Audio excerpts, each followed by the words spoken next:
안녕하세요. 믿어드슨 가족 여러분. 오늘 하루도 정말 예수님의 탄생을 기다리면서 우리 자신을 또 돌아보고 하나님께 더 가까이 나가고 정말 우리의 상황과 우리의 감정과 우리의 팔의 힘없음과 상관없이 언제나 어디서나 우리와 함께 하시고 우리에게 선한 의도로 우리를 바라보시는 그 하나님을 기억하시면서 살아가셨으면 좋겠습니다. 우리 사도신경 하심으로 12월 2일 금요일 대림절 넷째 날 새벽 예배를 시작하도록 하겠습니다.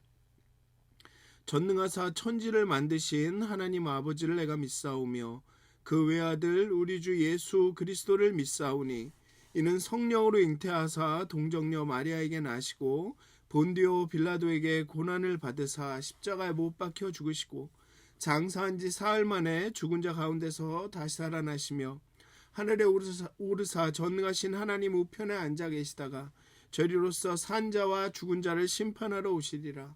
성령을 믿사오며 거룩한 공회와 성도가 서로 교통하는 것과 죄를 사하여 주시는 것과 몸이 다시 사는 것과 영원히 사는 것을 믿사옵나이다. 아멘. 찬송가 112장 함께 찬양하시겠습니다. 그 맑고 환한 밤중에 함께 찬양하시겠습니다.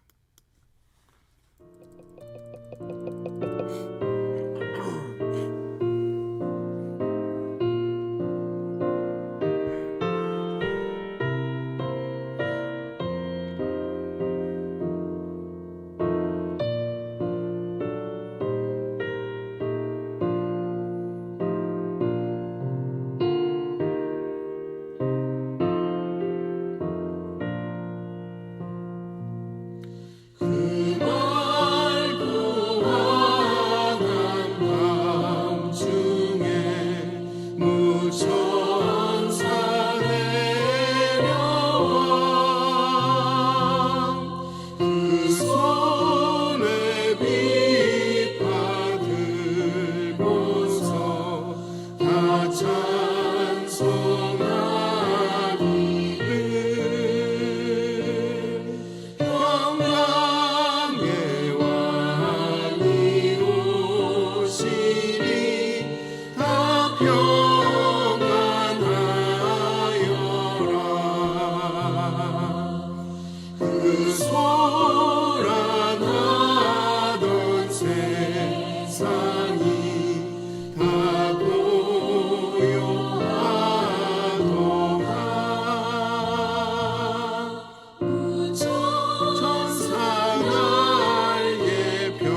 기쁜 찬송을 들으며 쉬어라.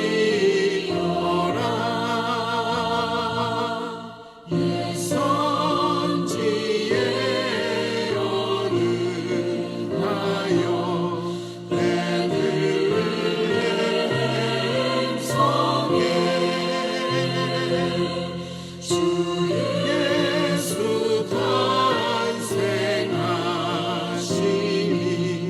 온 세상 구주라.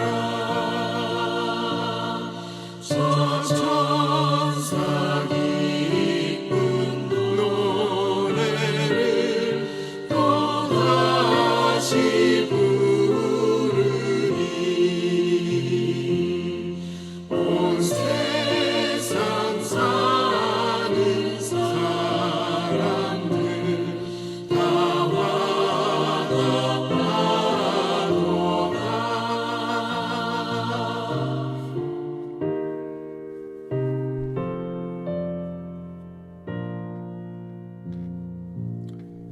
아멘. 기도하시겠습니다.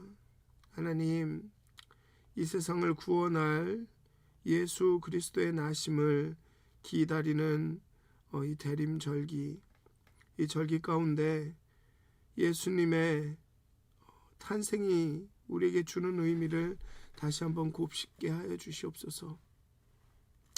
예수님의 십자가의 죽으심과 그 빈무덤의 부활이 바로 예수님의 탄생으로부터 시작되었음을 기억하게 하시고, 하나님이 인간이 되었다라는, 예수님이 온전한 인간이자 온전한 하나님이라는 것이 우리에게 어떤 의미가 있는지 우리가 다시 한번 고민하고 생각할 수 있도록 하나님 우리의 굳어진 마음들, 그 오랜 신앙생활에 그런 반복되는 행동들 가운데 둔하여진 우리의 마음들을 하나님 예민하게 하여 주시옵소서.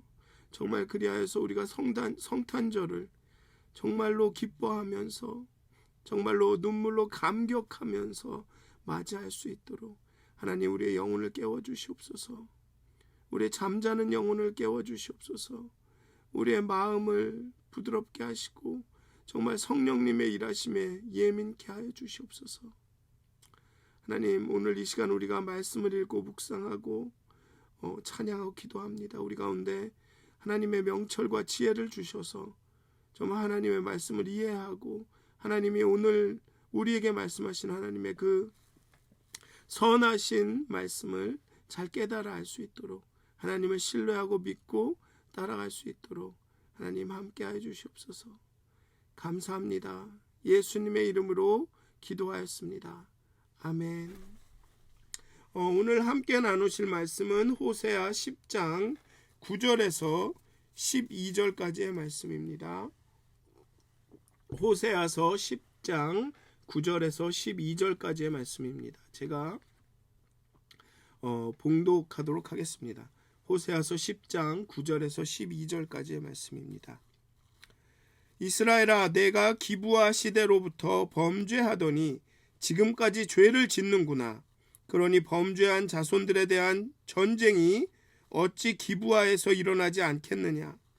내가 원하는 때에 그들을 징계하리니 그들이 두 가지 죄에 걸릴 때에 만민이 모여서 그들을 치리라. 에브라임은 마치 길들인 암소 같아서 곡식 밟기를 좋아하나 내가 그의 아름다운 목에 멍에를 메우고 에브라임 위에 사람을 태우리니 유다가 밭을 갈고 야곱이 흙덩이를 깨트리리라. 너희가 자기를 위하여 공의를 심고 인애를 거두라. 너희 묵은 땅을 기경하라. 지금이 곧 여호와를 찾을 때니 마침내 여호와께서 오사 공의를 비처럼 너희에게 내리시리라. 아멘. 이스라엘의 여로보암 2세가 통치하던 시대는 물질적으로는 풍요로웠지만 영적으로는 빈곤한 시대였습니다. 그때가 바로 이 호세아가 사역하던 시대였죠. 이스라엘은 하나님을 섬긴다 하면서도 거짓 신전과 바알의 제단을 세워 섬기고 금송아지를 만들어 절하였으며 하나님을 의지하는 대신 도와줄 만한 강대국들과 조약을 맺었습니다. 이 예언자들은 그때까지의 그 예언자들은 이 소선지서나 이런 예언서들을 보면 예언자들은 베델의 송아지에 대해서는 신경을 거의 주목하지 않았습니다. 즉 혼합주의에 빠진 이스라엘 백성을 책망하며 여호와 신앙의 회복을 위해 애썼던 엘리야도 베델의 송아지에 관해서는 언급하지 않았습니다. 베델의 송아지라는 것은 뭐냐면 여호와를 예배하라고 하신 그 장소에 송아지 상이 있었던 거죠.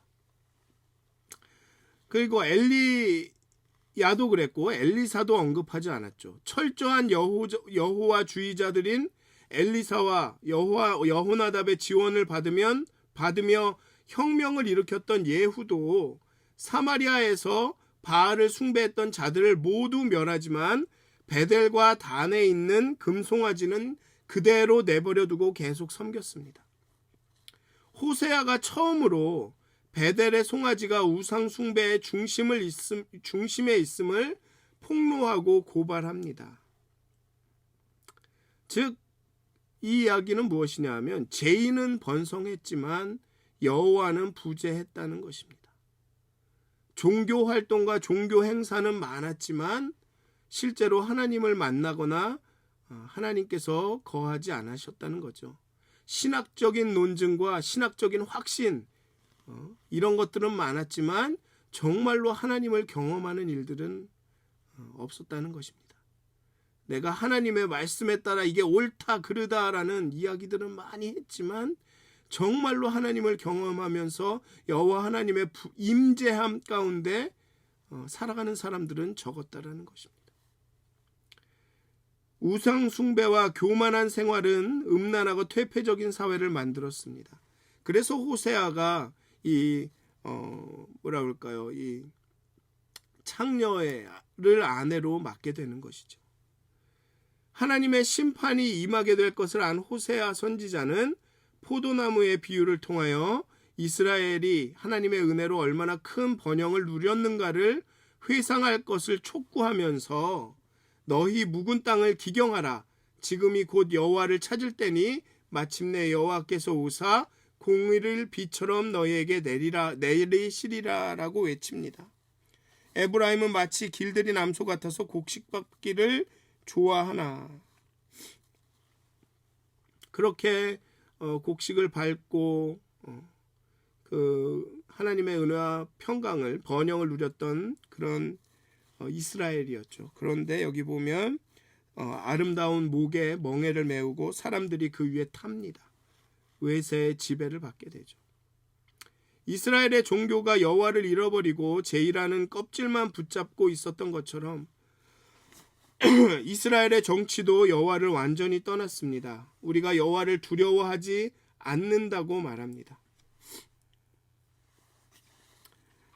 호세아는 사람들이 여호와를 두려워하지 않는다고 이야기합니다. 왕을 세우시는 여호와를 두려워하지 않기 때문에 왕이 있어도 없는 것이죠. 그들에게는 왕이 없습니다. 왕이 필요하지 않습니다. 사울이 왕이 될 때를 보면 하나님은 사울을 왕으로 세우시기를 주저하셨어요.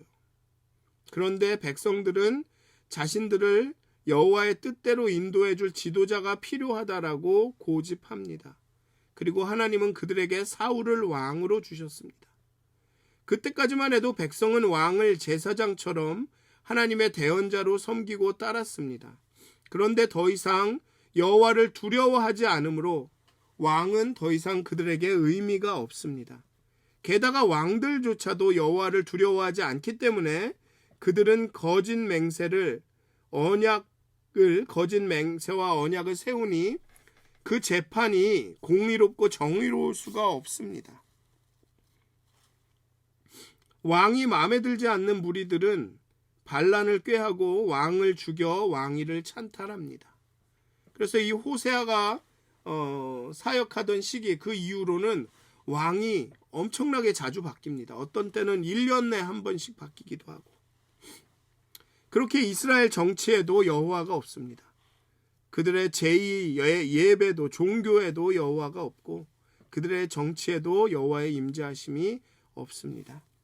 그래서 10장 9절에 기브아 시대처럼 부패했다는 표현이 나옵니다.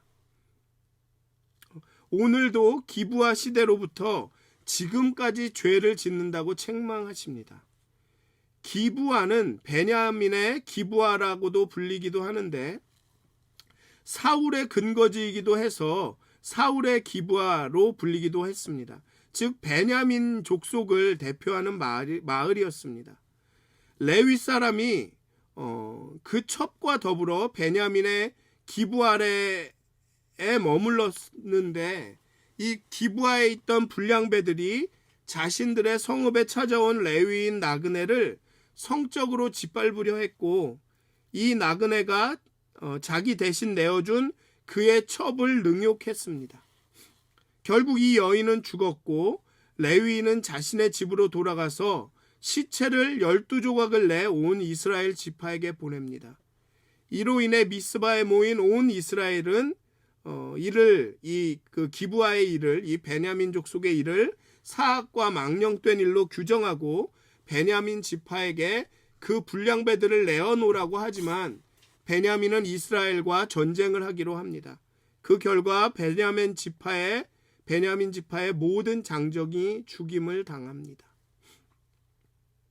이스라엘은 나그네를 대접하지 않고 짓밟았으며 그 약자와 소수를 차별했고 욕정에 사로잡혀 그 첩을 강간했습니다. 여전히 이스라엘은 그러한 죄를 짓고 있고 이는 기브아 때와 마찬가지로 전쟁의 원인이 됩니다. 그래서 오늘의 본문도 보면 만민이 모여서 그들을 치리라.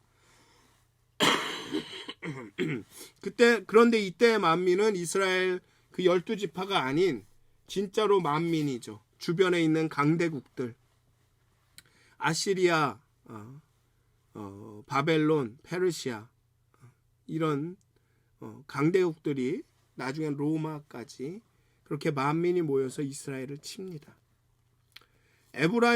이스라엘은 길든 암소와 같이 힘도 있고 타작하기를 좋아하는 유능한 암소였습니다. 길들였다, 여기 보면 길들인이란 뜻은 11절에 보면 길들였다라는 얘기는 배워서 잘 익혔다, 잘 아는 능력이 있는 암소였다라는 것입니다. 잘하는 암소, 일을 잘하는 암소. 그렇게 힘도 있고 또 타작하기를 좋아했다라는 얘기는 자발적으로 순종하는, 누가 시키기 전에 자발적으로 순종하는 그런 유능한 암소였습니다. 능력도 있고 또 이걸 뭐랄까요? 마음도 그 desire도 있는 욕심이라기보다는 그 의도도 있는 순종하기를 좋아하는 그런 유능한 암소였습니다. 고집센 완강한 완악한 소가 아니었습니다. 이스라엘은 여호와의 의지에 여호와의 뜻에 부응할 만한 자질과 배움과 능력이 있을 뿐만 아니라 순종적이었습니다. 하나님은 그 암소에게 멍에를 메우고 가나안을 개간할 계획이 있으셨습니다. 그렇게 가나안의 밭을 개간하고 씨앗을 심고 하나님을 위해서 열매를 거두는 것이 하나님이 이스라엘을 향해 가지고 계시던 계획이었습니다. 그런데 이스라엘은 그 반대로 행했습니다. 기브아의 죄를 그대로 범하고 있습니다. 그런 이스라엘에게 호세아는 공의를 심고 인애를 거두라, 묵은 땅을 기경하라 라고 말합니다. 지금이 여호와를 찾을 때라고 말합니다. 악을 밭가라, 죄를 거두고 거짓 열매를 먹었는데 그 이후에 쭉 보면 하나님을 의지하지 않고 자신의 뜻과 용사의 믿음 많음을 의지했습니다. 그 결과 이스라엘은 정녕 망했죠. 그렇기 때문에 이스라엘에게 호세아는 공의를 심고 인애를 거두라, 묵은 땅을 기경하라, 지금이 여호와를 찾을 때라라고 말합니다. 예수님의 탄생을 맞이하는 우리가 해야 할 일이 바로 이것인 것 같습니다. 우리의 굳어지고 완악하여진 마음, 완강한 고집센 소가 아니라 정말 길들어지고 타작하기를 좋아하는 그런 암소처럼 우리는 우리의 마음을, 우리의 묵은 땅을 기경해야 할 것 같습니다. 그냥 제의에 익숙해져서 매일매일 드리는 제사나 어떤 그런 종교적인 행동에 익숙해져서 우리가 정말 공의를 행하고 있는지 인애를 행하고 있는지 상관없이 그저 나는 그런 종교적 행동을 했으니까 다 됐다라고 여기는 그런 어떤 매너리즘, 그런 묵은 완강하고 완악해진 우리의 마음, 그 묵은 땅을 기경하고 여호와를 찾아야 할 때가 아닌가. 지금이 이 대림절의 기간이 그런 때가 아닌가 생각이 듭니다. 예수의 탄생을 기다리는 우리는 묵은 땅을 기경하고 여호와를 찾아야 합니다. 잡초가 무성하고 가시와 엉겅퀴가 우거진 묵은 땅을 갈아엎어야 결실이 있듯이 우상 숭배와 교만한 생활을 버리고 여호와를 찾아야 여호와께서 우리에게 오셔서 공의를 비처럼 내리시는 그런 은혜를 입을 것이라는 이 소망의 메시지가 정말 우리가 대림절 기간 동안 우리 스스로에게 이렇게 리마인드 시켜야 할, 우리가 기억해야 할 그런 메시지가 아닌가 싶습니다. 너희가 자기를 위하여 공의를 심고 인애를 거두라. 너희 묵은 땅을 기경하라. 지금이 곧 여호와를 찾을 때니 마침내 여호와께서 오사 공의를 비처럼 너희에게 내리시리라. 이 말씀을 읽고 여호와께서 오사 공의를 비처럼 너희에게 내리시리라. 이 언약의 말씀을 붙들고 기다리던 유대인들에게 예수 그리스도가 오신 것입니다. 그렇게 묵은 땅을 기경하면서 기다린 그 이스라엘에게 예수님께서 오셔서 공의를 비처럼 내리신 것이죠.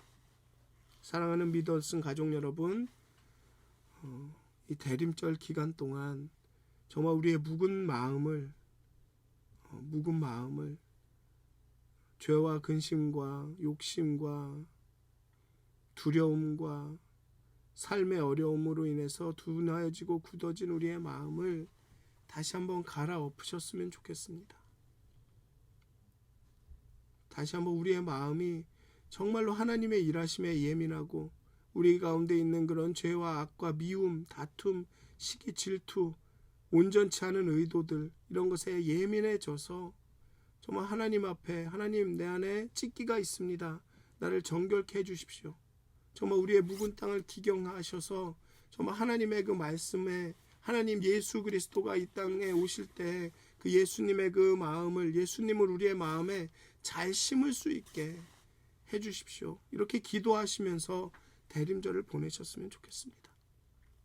그리고 성탄절날 정말 예수께서 오셔서 공의를 비처럼 내리실 것이다라는 그 은혜를 우리에게 그렇게 비처럼 내리실 것이라는 기대하심으로 이 대림절을 지내시기를 주님의 이름으로 축원드립니다. 기도하시겠습니다. 이스라엘은 하나님의 그 크신 은혜, 애굽, 출애굽이라는 정말로 그런 놀라운 은혜를 경험함에도 늘 하나님을 떠났다가 돌아오고, 아니 어쩌면 이스라엘은 늘 하나님을 떠나 있었는지도 모릅니다. 그런 이스라엘에게 하나님이 늘 찾아가십니다. 늘 기브와 에스처럼 기브와 그때로부터 계속적으로 범죄하고 있는 우상 숭배와 악을 행하고 있는 공의와 인애가 없는 이스라엘에게 호세아의 입술을 통해서 하나님 말씀하십니다. 너희는 너희가 자기를 위하여 공의를 심고 인애를 거두라. 너희의 묵은 땅을 기경하라. 지금이 곧 여호와를 찾을 때니 마침내 여호와께서 오사 공의를 비처럼 너희에게 내리시리라. 하나님, 우리가 그 이스라엘 같습니다. 우리 안에 수많은 악들이, 불순종이, 하나님 외에 다른 것들을 섬기는 그런 우상 숭배함이, 내가 나 스스로를 옳다 여기고 내가 옳다 여기는 것으로 나 자신을 판단하며 다른 사람들을 판단하는 그 교만함이 있습니다. 우리의 마음은 완악하고 완강하고 고집세서 하나님의 뜻에 기꺼이 순종하지 않고 내가 원하는 곳으로, 내가 보기에 좋은 곳으로, 내가 판단하기에 옳다 여기는 곳으로 가려고만 합니다. 하나님 우리의 굳은 마음, 이 묵은 땅을 기경하도록 도와주시옵소서. 정말 우리가 공의를 심고 인애를 거둘 수 있도록 하나님 우리의 마음을 부드럽게 하여 주시옵소서. 정말 여호와께서 오실 그때를 기다리는 마음으로 이 대림절을 지나게 하여 주시옵소서.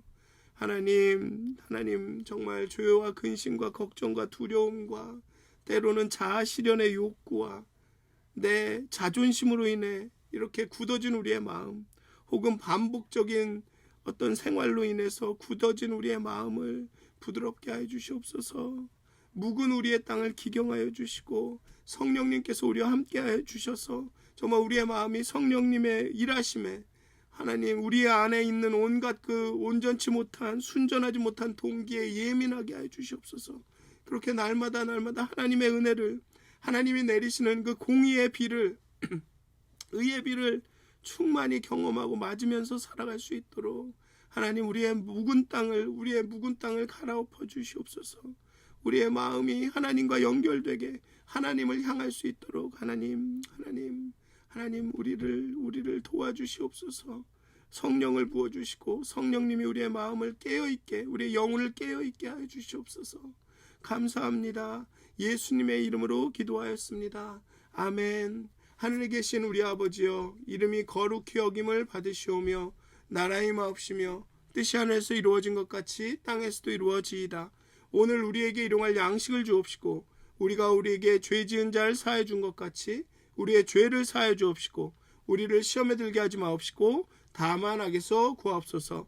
나라와 권세와 영광이 아버지께 영원히 싸움나이다. 아멘. 오늘도 행복한 하루가 되시길. 정말 묵은 땅을 기경하셔서 정말 여러분들의 마음이 옥토가 되시는 그 예수 그리스도의 하나님의 말씀과 예수 그리스도를 깊이 잘 심으시는 그런 하루가 되시길 주님의 이름으로 축원드립니다.